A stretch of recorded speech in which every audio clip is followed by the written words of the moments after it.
Virtualmente todos en la Tierra, sin considerar su religión o nacionalidad, reconocen que existe alguna especie de batalla ocurriendo en el mundo, entre las fuerzas del bien y del mal.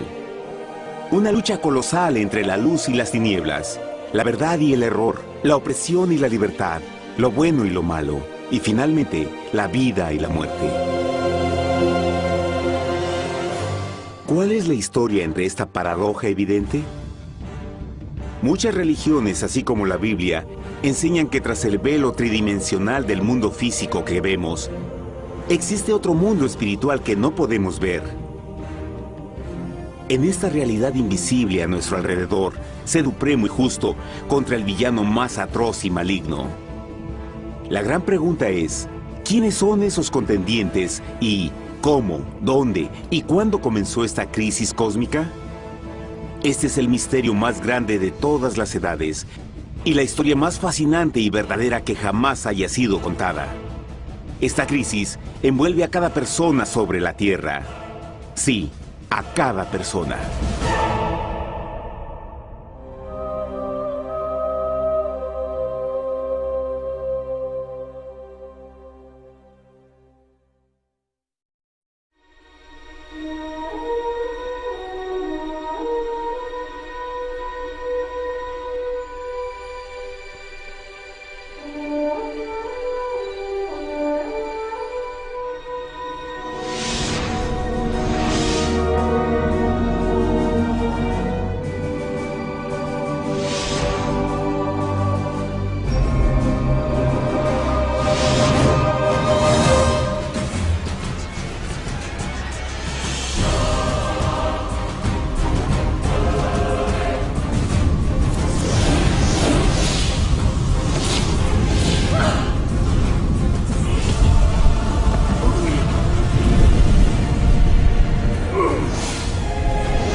La historia humana ha estado llena de escenas de guerra, y todas las personas han experimentado conflictos.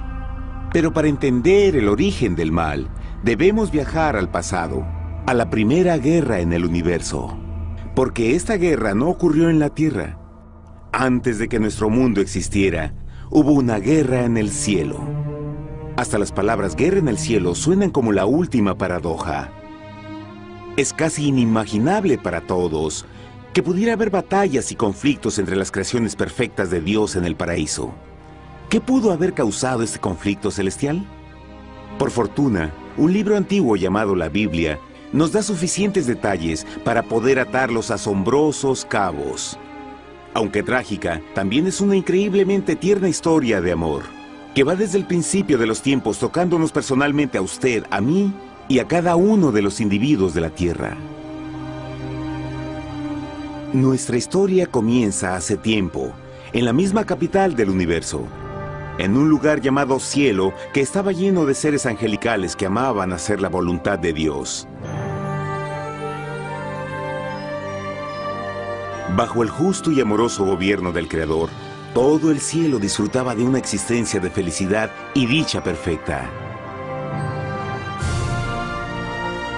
El príncipe supremo del cielo y comandante de los ángeles era el todopoderoso y amoroso Hijo de Dios, mejor conocido con el nombre que tomó cuando vino a la tierra, Jesús. Él era uno en propósito y mente con Dios el Padre. El cielo, bajo el mandato compasivo del Padre, Hijo y Espíritu Santo, probó ser un maravilloso lugar de paz y alegría. Para llevar a cabo las órdenes de Dios, la Trinidad estaba rodeada de un océano virtual de innumerables espíritus ministradores llamados serafines y querubines, o mejor conocidos como ángeles. Estas poderosas e inteligentes criaturas descubrieron su mayor alegría al cumplir las órdenes del Todopoderoso. Pero Dios creó un extraordinario ángel para servir como líder de la multitud celestial entera. La Biblia nos dice que su nombre era Lucifer, que significa portador de luz. Este querubín fue el más grande ser creado por Dios y tenía la posición más cercana al trono de Dios, y estaba directamente bajo la autoridad de Jesús. El trabajo de Lucifer era comunicar la luz y el conocimiento de la voluntad de Dios a todos los otros ángeles. Lucifer fue el ser más espléndido creado por Dios. Era cautivamente hermoso y dotado con poderes asombrosos de liderazgo y organización. Entre los ángeles, él fue muy admirado, respetado y amado como amigo. Aunque Dios previó la miseria que estaba a punto de ser introducida por Lucifer al reino de la luz.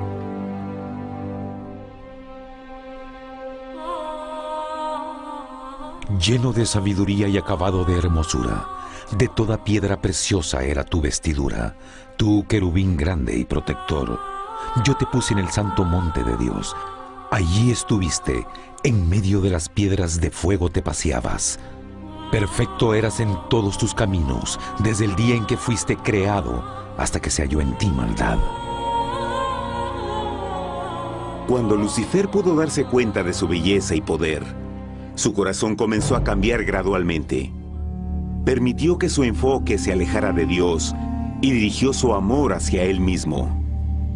Tal vez nunca entenderemos el cómo y el por qué estas semillas de rebelión germinaron en su corazón. Pero el profeta Isaías nos da una visión del pensamiento de Lucifer. ¿Cómo caíste del cielo, oh lucero, hijo de la mañana? Cortado fuiste por tierra, tú que debilitabas a las naciones, tú que decías en tu corazón, subiré al cielo en lo alto, junto a las estrellas de Dios. Levantaré mi trono, sobre las alturas de las nubes subiré, y seré semejante al Altísimo. Lucifer gradualmente comenzó a codiciar el poder de Dios, pero no su personalidad. Al pensar en sus propias habilidades y belleza extraordinarias, los cancerosos tentáculos del orgullo y autoadmiración cautivaron su mente. Este resentimiento y envidia finalmente lo llevó a violar la sagrada ley de Dios y a rebelarse contra su gobierno. Necesitamos hacer una pausa y dejar algo en claro. Desde el principio, Dios ordenó que las leyes de la física gobernaran al mundo material en que vivimos. Sin esas leyes naturales, el universo sería un caos. Del mismo modo, las leyes morales de Dios siempre han provisto seguridad y estabilidad al cosmos. Algunos piensan que los 10 mandamientos no existieron, hasta que el Señor los entregó a través de Moisés en el monte Sinaí. Pero las Escrituras nos enseñan que los principios de las leyes de Dios han existido por toda la eternidad, pues son la base fundamental de su paradisíaco reino de amor. Fieles son todos sus mandamientos, afirmados eternamente y para siempre, hechos en verdad y rectitud. Los 10 mandamientos son un resumen de las características de un Dios de amor. Los primeros 4 mandamientos describen quién es Dios, su poder, su territorio y autoridad. Los últimos 6 describen cómo es Dios, su honestidad, su pureza, su fe. Todas estas cosas siempre han sido verdad y siempre serán verdad. Ahora, por primera vez en la historia de la eternidad, Lucifer comenzó a violar estos principios perfectos. Lucifer sabía que si iba a compartir el poder y estatus de Dios, necesitaría apoyo. Así que se puso a trabajar. Comenzó tortuosamente a circular entre los ángeles plantando semillas de duda y descontento con respecto al liderazgo de Dios. Al mismo tiempo, sutilmente hacía notar sus propias virtudes. Él insinuó que Dios abusaba de su poder divino y sus leyes restringían la verdadera libertad y felicidad de sus criaturas. Con su razonamiento audaz y poder sin igual de influir, Lucifer pudo persuadir a un gran número de ángeles de unirse a su motín. Tal vez se pregunten, ¿cómo es que tantos ángeles inteligentes pudieron ser embaucados para seguir a este desertor? Tengan en cuenta que hasta este punto ningún ángel había escuchado una mentira. Y en esta temprana etapa de la rebelión, los ángeles no se dieron cuenta de cuán obsesionado se volvería Lucifer con adquirir la posición de Dios. No sabían que finalmente él planearía la tortura y asesinato del Hijo de Dios en la cruz en un intento por subir a su trono. Extrañamente, Lucifer pensó que podía ocultar sus verdaderos propósitos de Dios.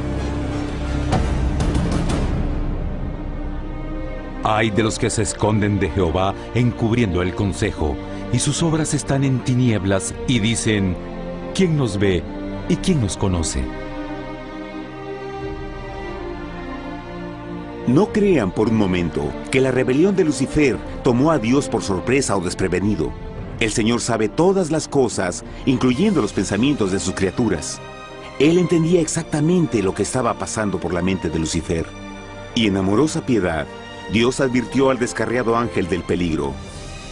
Pero al final, el orgullo y amor propio no le permitieron a Lucifer arrepentirse. Así que eligió la rebelión total contra Dios en vez de la humilde obediencia. Algunos se han preguntado, ¿esto significa que Dios creó a un ángel defectuoso? No, pero Él creó a Lucifer con la libertad de elección. Verán, la libertad de elección es una cosa maravillosa, pero lleva consigo un increíble riesgo, incluyendo el riesgo de la rebelión y la posibilidad de que el amor de Dios pueda ser rechazado. El amor real no puede venir de una criatura preprogramada. No puede ser forzado. Debe ser voluntariamente dado. Por ejemplo, aun siendo tan lindo como lo es este perro robot, en realidad nunca podrá amarme. Puede hacer que parezca que me ama, pero solo está siguiendo instrucciones preprogramadas. No tiene opción. Y por otro lado, este pequeñito está verdaderamente feliz de verme. Él ha decidido darme su afecto, y con el tiempo, nuestra relación crecerá y se hará más fuerte, mientras lo ame y lo cuide. Del mismo modo, un Dios de amor solo quiere amor genuino de sus inteligentes criaturas. Y para que eso pase, estas deben tener la libertad de elección. La rebelión de Lucifer es la más grande evidencia de que en verdad tenía esa libertad. Y ahora, la pregunta más grande era, ¿cómo respondería Dios a esta crisis? ¿Cómo lidiaría con Lucifer y los millones de ángeles que se unieron a su rebelión? Muchos se preguntan, ¿por qué Dios no destruyó inmediatamente la rebelión? Después de todo, Él pudo fácilmente vaporizar a Lucifer con mandarle un rayo. ¿Pero eso en realidad habría resuelto el problema? No, al contrario. Eso solo habría intensificado las dudas y sospechas que Lucifer ya había plantado en las mentes de los ángeles. Recuerden, Lucifer sabía, como nadie más podría saber, el manejo interno del gobierno de Dios. Su destrucción se habría visto como parte de un gran encubrimiento, y la razón que motivara el servir a Dios hubiera sido el miedo a las represalias y no el amor. No, el Señor sabía en su sabiduría que la mejor forma de enfrentar la crisis era permitiendo que siguiera su curso. Esta sería la única forma en que se aseguraría de que el mal no se levantara otra vez. Dejad crecer juntamente lo uno y lo otro hasta la siega. Y al tiempo de la siega yo diré a los segadores: recoged primero la cizaña y atadla en manojos para quemarla, pero recoged el trigo en mi granero. En la parábola del trigo y la cizaña, Jesús describe que un tiempo de crecimiento es necesario para que una planta revele su naturaleza. En su entendimiento infinito, Dios sabía que con el tiempo el carácter real de Lucifer sería expuesto y que los amargos frutos de su rebelión se volverían visibles a todos. Hasta ahora los ciudadanos del universo no estaban familiarizados con el pecado y a dónde los llevaría. Pero eso cambiaría cuando ellos vieran por sí mismos su terrible naturaleza autodestructiva.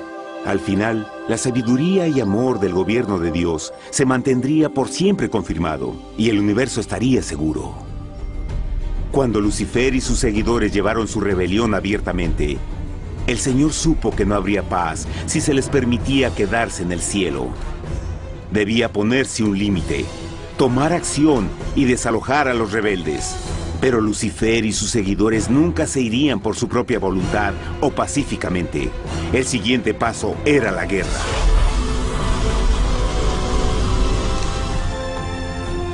Después hubo una guerra en el cielo. Miguel y sus ángeles luchaban contra el dragón, y luchaban el dragón y sus ángeles, pero no prevalecieron ni se halló ya lugar para ellos en el cielo, y fue lanzado el gran dragón, la serpiente antigua que se llamaba Diablo y Satanás, el cual engaña al mundo entero. Fue arrojado a la tierra y sus ángeles fueron arrojados con él.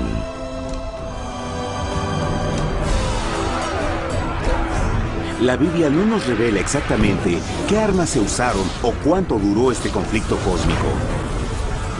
Pero esta guerra fue como ninguna que los ojos mortales hayan visto jamás. Apocalipsis 12:4 nos dice que finalmente Lucifer y un tercio de los ángeles de Dios fueron físicamente expulsados del cielo.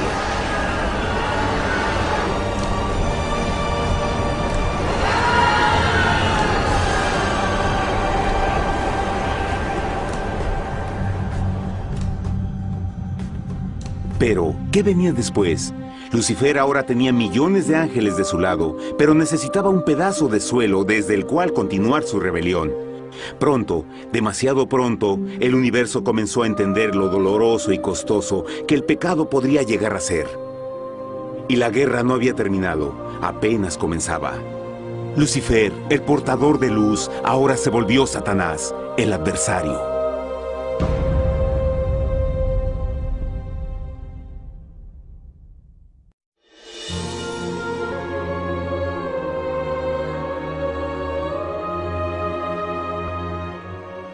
Después de la guerra en el cielo, Satanás y sus ángeles caídos fueron desterrados de la corte de la gloria. Por un tiempo el diablo y sus demonios vagaron por el universo, buscando inútilmente mundos que se compadecieran y que se unieran a su rebelión. Mientras tanto, el corazón de Dios sentía intensamente el vacío que creó la pérdida de Lucifer y sus ángeles. Y el Padre, Hijo y Espíritu Santo regresaron a su trabajo favorito, el maravilloso trabajo de la creación. Decidieron hacer un mundo nuevo, lleno con una variedad de asombrosas y diversas criaturas de amor. Este nuevo mundo sería único, porque las criaturas principales serían hechas a la imagen de Dios. Para ellos, el Señor también les daría dominio de este nuevo planeta que conocemos como Tierra. En el principio creó Dios la tierra, y vio Dios todo cuanto había hecho, y era bueno en gran manera. ¡Qué imagen tan asombrosa! Dios forma un nuevo mundo, nuestro planeta Tierra. Y con cada maravilloso día de la creación, algo nuevo y espectacular entraba a formar parte de la escena. Por ejemplo, en el tercer día Dios habló y vegetación hermosa y exuberante saltó a la existencia. Plantas de todos los colores, formas y tamaños. En el quinto día, el mundo estaba lleno con asombrosas, exóticas criaturas que podían ya sea elevarse por los cielos o deslizarse libremente por las aguas azules, y algunas podían hacer ambas cosas. El sexto día vio la presentación de una variada y diversa multitud de animales terrestres. Desde el gigante elefante hasta la pequeña ardilla, cada uno encontró un hogar en el nuevo planeta y un lugar para vivir en armonía con el resto de la creación. Y también en el sexto día, Dios creó al hombre. Entonces dijo Dios: hagamos al hombre a nuestra imagen, conforme a nuestra semejanza. Entonces Jehová formó al hombre del polvo de la tierra y sopló en su nariz aliento de vida, y fue el hombre un ser viviente. Y Jehová plantó un huerto en Edén, al oriente, y puso ahí al hombre que había formado.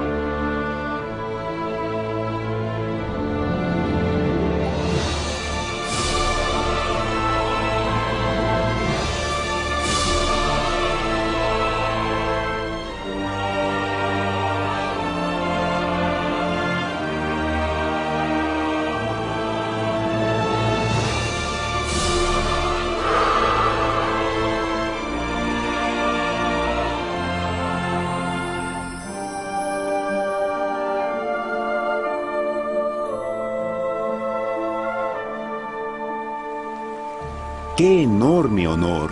Ser creado a la semejanza de Dios. Ser un individuo libre pensador y totalmente autónomo. Al principio, el hombre no notaba su desnudez. Probablemente eso fue porque antes del pecado, él estaba vestido con gloria y luz.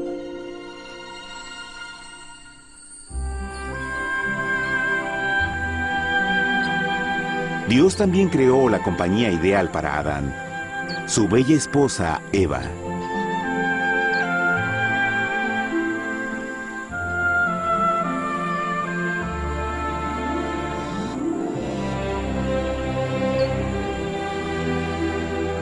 La alegre pareja fue colocada en un magnífico jardín perfectamente diseñado para aumentar su felicidad. A Adán, Eva y a las otras criaturas de la tierra también les dieron el privilegio divino de procrearse a su propia imagen. La intención de Dios fue que la raza humana tuviera dominio sobre este paraíso perfecto para siempre. Eternamente felices y sanos, trabajarían con la flora del jardín de Dios, mientras disfrutaban del afecto y compañía de todas las criaturas bajo su cuidado. El ambiente que nuestros primeros padres experimentaron fue muy diferente al mundo de hoy. Las rosas no tenían espinas, los insectos no mordían ni picaban, y los leones y ovejas jugueteaban juntos. Pero la bendición más grande era que los humanos vivían en perfecta armonía con su Creador. Cada séptimo día, Adán y Eva descansaban de su placentera labor y tenían una gozosa comunión con la visita de su Creador. Era un mundo espléndido y maravilloso. Y este estado de felicidad habría continuado por la eternidad si nuestros primeros padres hubieran mostrado fidelidad con una simple prueba. Pero del árbol del conocimiento del bien y del mal no comerás, porque el día que de él comas ciertamente morirás. Puesto que el adversario había contaminado el universo con su rebelión, el Señor vio la necesidad de una simple prueba de amor y lealtad. ¿Recuerdan? Los ángeles buenos vieron a un tercio de sus amigos ser expulsados del cielo durante la guerra. ¿Cómo podrían estar seguros que estos nuevos humanos no se unirían a Lucifer y causarían más problemas? Así que el Señor plantó un árbol único en el jardín. Un árbol cuyo fruto no debía ser comido so pena de muerte. Al pasar esta simple prueba de obediencia, Adán y Eva mostrarían su lealtad hacia Dios y su fe en su palabra. Aún más, era una prueba de amor. Por eso Jesús dijo en Juan 14, «Si me amáis, guardad mis mandamientos». Pero alguien más supo de esta prueba de fe y estaba determinado a usarla en su favor. Satanás estaba muy celoso de los humanos, quienes felices disfrutaban de la bendecida vida que él perdió. Su feliz existencia estaba en total contraste con la suya, la cual ahora estaba llena de culpa, pecado y miseria. En su resentimiento y enojo, no estaba dispuesto a dejar a la pareja en paz, pues el pecado siempre buscará arrastrar a otros consigo.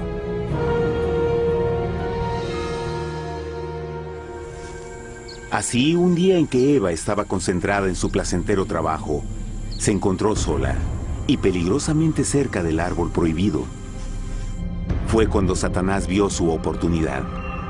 Usando una serpiente hipnotizante como su medio, el ángel caído llamó a Eva desde el árbol y trató de entablar conversación.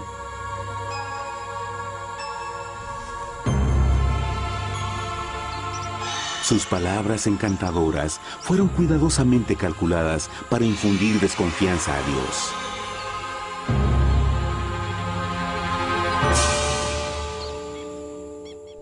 Entonces la serpiente dijo a la mujer, «No moriréis, sino que Dios sabe que el día que comáis de él, serán abiertos vuestros ojos y seréis como Dios, conocedores del bien y el mal». Y vio la mujer que el árbol era bueno para comer, y que era agradable a los ojos y codiciable para alcanzar la sabiduría, y tomó de su fruto, y comió, y dio también a su marido, el cual comió así como ella. Trágicamente, cuando Eva escuchó la suave y sedosa voz del tentador, comenzó a tener dudas sobre la palabra de Dios. La serpiente la engañó con la promesa de gran poder y sabiduría. Eso llamó su atención, Después de todo, aparentemente el fruto le dio a la serpiente la habilidad de hablar. ¿Qué otros poderes podría darle a ella? Y así, aunque apenas había conocido a la serpiente, ella confió en su palabra por encima de Dios, quien la creó y le proveyó un hogar paradisíaco. Así que Eva comió del fruto prohibido y pronto persuadió a su esposo de hacer lo mismo. Adán pudo haber elegido mantenerse leal a Dios, pero él puso su amor por su esposa sobre su amor por Dios. Cuando nuestros primeros padres le dieron su lealtad al enemigo, el dominio de la tierra fue reclamado por Satanás. ¿No sabéis que si os sometéis a alguien como esclavos para obedecerle, sois esclavos de aquel a quien obedecéis? Ninguno puede servir a dos señores. Este mundo sería el último campo de batalla entre el bien y el mal. Y el corazón de cada hombre y mujer fue el premio. Adán y Eva no se dieron cuenta en ese tiempo, pero su momento de desconfianza y desafío abriría las compuertas del sufrimiento de millones de personas durante miles de años.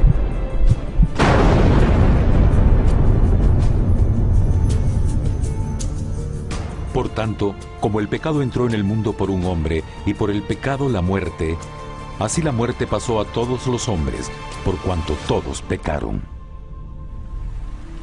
Nuestros primeros padres pronto se enfrentaron al terrible resultado de su pecado. En su estado santo, Adán y Eva resplandecían con túnicas de gloria. Después de pecar, sus túnicas naturales de luz se desvanecieron y se sintieron mortificados con la sensación de su desnudez. Vergüenza y temor reemplazaron su alegría y paz y trataron de cubrir su desnudez con hojas. Ahora también se encontraban bajo la constante influencia del diablo. Cediendo a la tentación, habían debilitado su naturaleza y Satanás había ganado poder sobre la humanidad. Las personas no podían resistir a las tentaciones del diablo con su propia fuerza. Por último, y lo más aterrador, se encontraban viviendo bajo la pena de muerte inminente. Dios les había advertido que la desobediencia traería la muerte. Ya habían experimentado la muerte espiritual. ¿Cuánto tiempo pasaría para que sufrieran la muerte física también? En ese punto su futuro no tenía nada más que oscuridad y desesperación. Echó pues fuera al hombre, y puso al oriente del huerto de Edén querubines, y una espada encendida que se revolvía por todos lados para guardar el camino del árbol de la vida.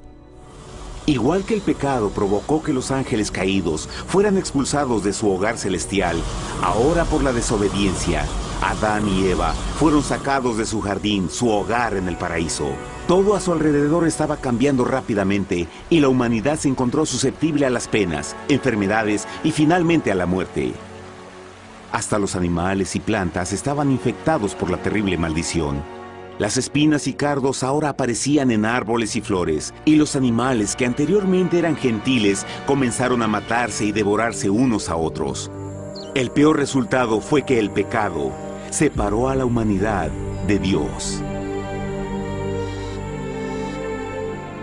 Pero vuestras iniquidades han hecho división entre vosotros, y vuestro Dios y vuestros pecados han hecho ocultar de vosotros su rostro para no oír. En la creación, a Adán y Eva se les dio el honor de hablar con los ángeles y hasta con el Hijo de Dios cara a cara. Pero Dios es tan puro y santo que ningún mal puede existir en su presencia.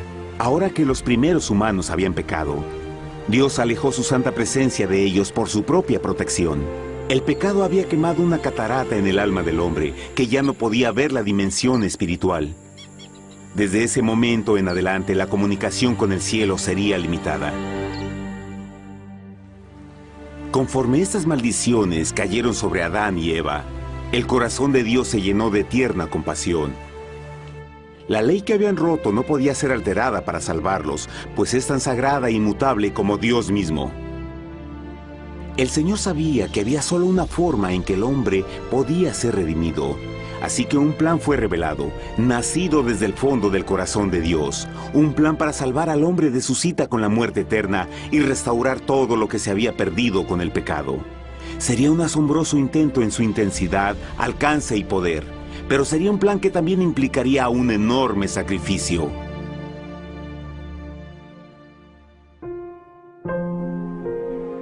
En esto se mostró el amor de Dios para con nosotros, en que Dios envió a su Hijo unigénito al mundo para que vivamos por Él. En esto consiste el amor, no en que nosotros hayamos amado a Dios, sino en que Él nos amó a nosotros y envió a su Hijo en propiciación por nuestros pecados. Las Escrituras claramente enseñan en Romanos 6:23, el costo del pecado es la muerte. La ley rota demandaba la vida del pecador. Y solo había uno en todo el universo que podía calificar como sustituto de la humanidad. El Creador solo podía pagar la deuda de sus criaturas al tomar su lugar. Así, Jesucristo, el Hijo de Dios, por voluntad aceptó dejar la pureza, gloria y seguridad del cielo. Él vendría a morir en nombre del hombre en su malvado y renegado planeta. Él nacería como un inocente e indefenso bebé, soportaría una vida de pena y vergüenza, y aún así viviría una perfecta y victoriosa vida. Finalmente, Él tendría una muerte humillante para poder ser sustituto de la humanidad caída. Por su sacrificio, la humanidad asombrosamente recibiría una oportunidad más de tener vida eterna. Su sangre proveería el rescate para el mundo que había sido raptado por Satanás. Este maravilloso plan de redención fue gráficamente ilustrado en el sistema de sacrificios de animales ordenado por Dios después de la caída del hombre. El Señor había advertido a Adán y Eva que morirían el día que comieran del fruto prohibido. ¿Y cómo fue que permanecieron vivos? La Biblia nos dice que inmediatamente después de su pecado, Dios les proveyó ropa en la forma de pieles animales. Es digno de notar que Apocalipsis se refiere a Jesucristo como la oveja, que fue muerto desde el principio del mundo. Esto indica que una oveja fue sacrificada el mismo día para prevenir sus muertes inmediatas. Por fe, en este sacrificio sus muertes fueron simbólicamente transferidas de ellos a la criatura inocente. La oveja, por supuesto, era la representación de Jesús. Y así, un rayo de esperanza fue provisto en una situación de aparente oscuridad y desesperación. A través del arrepentimiento y la fe en la sangre del Mesías venidero, cualquier humano podría ser una vez más hijo de Dios. Pero a pesar de este maravilloso plan, Satanás aún tenía dominio sobre la tierra, y la vida en este mundo no sería fácil. En el mundo tendréis aflicción, pero confiad, yo he vencido al mundo. Naturalmente, muchos se preguntan, ¿cómo un Dios amoroso y poderoso permite penas y sufrimiento en nuestro mundo actual? Pero está claro desde el Génesis que Dios nunca quiso que conociéramos la pena y tribulaciones de esta vida. Cuando el mundo salió de la mano de Dios, la tierra era un maravilloso paraíso. Fue el pecado de Adán y Eva lo que le dio a Satanás el derecho a reclamar control de este planeta. Debido a su trágica elección, el diablo y sus acólitos ganaron el poder de tentar y atormentar a los humanos, infligiendo la enfermedad, el dolor y el sufrimiento. Podría ser mejor preguntar, ¿por qué Satanás tiene control total sobre la humanidad? Jesucristo. Tal vez ya se dieron cuenta que la muerte de Jesús en la cruz nos dio a cada uno de nosotros la oportunidad de ser salvados. Pero en realidad hizo mucho más que eso. Cuando el Salvador ofreció su vida para redimir a la tierra, ese acto ponía restricciones al control de Satanás sobre la humanidad. Satanás no podría forzar nuestra voluntad y su poder de lastimarnos sería limitado. El sacrificio de Cristo también nos brindó un tiempo de prueba, durante el cual podríamos ver la diferencia entre el gobierno de Dios y el de Satanás, y luego decidir a quién serviríamos. Finalmente, por el sacrificio que hizo Jesús, el reino de Satanás llegará a su final. Y un día la tierra será devuelta al hombre, más maravillosa de lo que era al principio. Aunque Adán y Eva comenzaron sus vidas como exiliados del paraíso, aún tenían esperanza. Dios les proveyó de pieles de animales sacrificados para cubrirse. Pero lo más importante, Él les prometió la sangre del Cordero de Dios para pagar por su pecado si aceptaban a Cristo y se arrepentían. Una gran pregunta permanece. ¿Las personas aceptarían el generoso regalo de Dios? ¿Cómo escaparemos si descuidamos una salvación tan grande? La asombrosa historia que acaban de escuchar es verdad y los afecta. Pues por el deseo de Satanás de ser Dios y la desconfianza y desobediencia de Adán y Eva, todos nos encontramos en una situación peligrosa. Por una parte, la humanidad ha sido grandemente favorecida por Dios con una segunda oportunidad de recuperar nuestro hogar del Edén. Por otra parte, si desistimos de aprovechar esta gran oportunidad, nos volveremos esclavos de Satanás y finalmente seremos destruidos cuando Dios limpie el universo del pecado. Amigos, no hay mejor tiempo para elegir a Jesús que justo ahora. Ninguno de nosotros sabe cuánto más tendremos que vivir en esta tierra. Nuestras vidas pueden terminar instantáneamente. Jesús ha mostrado gran interés en su bienestar y su amor por ustedes lo llevó a proveernos con un escape de la futura destrucción. Él solo le pide que lo acepte, se arrepienta de sus pecados. A través de Cristo pueden encontrar perdón y recibir un nuevo corazón para volverse como Él en carácter. Las tristes noticias son que Satanás se mueve en toda forma posible para evitar que acepten el regalo de la salvación de Dios. Debido a la actividad de la vida, el amor al dinero o alguna otra distracción fascinante, Él trabaja para mantenerlos ocupados y alejados de lo que en realidad importa, su salvación eterna. Para que entienda, la realidad de la situación es que si no elige a Jesús, por omisión está eligiendo a Satanás. Aunque la terrible elección de Adán y Eva trajo muerte y miseria inauditas, usted tiene la oportunidad de tomar una mejor decisión. Dios le está ofreciendo una paz que satisface el anhelo más profundo en su alma y una alegría que lo sacará de las tribulaciones de este mundo. El deseo que tiene el corazón de Dios es que sea salvado y esté con Él en el paraíso. Pero el único que puede mantenerlo fuera del cielo es usted. Imagine lo trágico que sería si innecesariamente rechaza este precioso regalo. Usted puede elegir hoy aceptar la salvación que Dios ha prometido. De hecho, en este mismo momento puede aceptar la vida eterna a través de Jesucristo. ¿Puedo invitarlo a que me acompañe ahora mismo en una simple oración aceptando su maravillosa oferta? Por favor, repita después de mí. Querido Padre Celestial, vengo a ti ahora y humildemente pido tu perdón. Señor, confieso que soy un pecador y he violado tu santa ley. Entiendo que la pena por el pecado es la muerte. Creo que Jesucristo sufrió y murió en la cruz para tomar el castigo por todos mis pecados. Creo que Jesús resucitó de la muerte y lo acepto como mi Salvador personal. A partir de este momento en adelante, te doy mi corazón y confío en que tú serás el Señor de mi vida. Por favor, perdona todos mis pecados y envía a tu Espíritu a ayudarme a hacer tu voluntad. Te agradezco por tu gran amor y acepto tu regalo de vida eterna. Y yo oro por estas cosas en nombre de Jesús. Amén.